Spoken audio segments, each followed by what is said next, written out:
I don't know if he read it somewhere or if he just made it up, but we sort of made it our phrase together.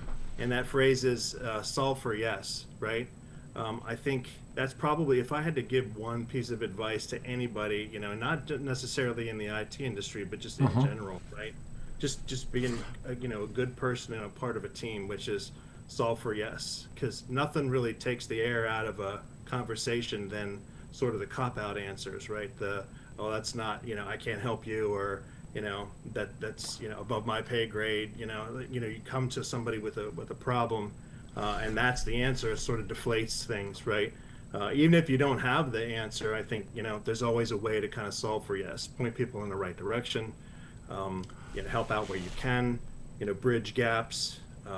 But solving for yes seemed to be our mantra for quite a long time, and that stuck with me for all these years, 20 some years. Neat. Very neat. So it sounds a bit, I'm interpreting now, it sounds a bit like make no excuses or don't. Yeah, Mhm. it's if you see a need, fill a need. If you can help, help. Mm. If you know the person who has the right answer, then point that person in the direction of where the material is and Mhm. where the answers are, right? Yeah, Mhm. I think it's easy to say no. I think Mm. it's harder to figure out Yeah. sort of where how you can fit in and how you can solve for the answer, right? And you're Right. right. So There are there's endless Go ahead. there are endless reasons to say no to something or to make up an excuse or to feel like Yes, we're not the right person. Endless. Yeah. absolutely. Yeah. And then there's another one that goes along with that, which I learned actually was a teaching moment at Harrisburg Hospital when I was volunteering to help there in the hospital. Part of their teaching was a program that they called HEAT, right? So it's an acronym. So Okay. H is to hear them out, E is to empathize, A is to apologize, and T is to tell them what they're going to do, right?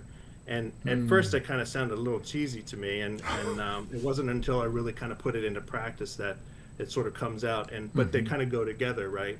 Because you actively listen, that's the Mhm. hearing part, to what the person has to say and what their issues are. Empathize to try to connect with them.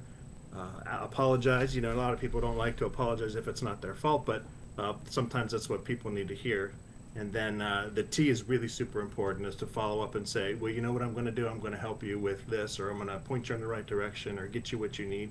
Yeah. So the heat method really kind of helped out a lot as well. Yeah. That Yeah. those two are the two biggies: heat and Yeah. solve for yes. Solve for yes.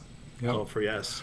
Yeah. That's a words to live by, and you never really disappoint somebody when that is your goal, right?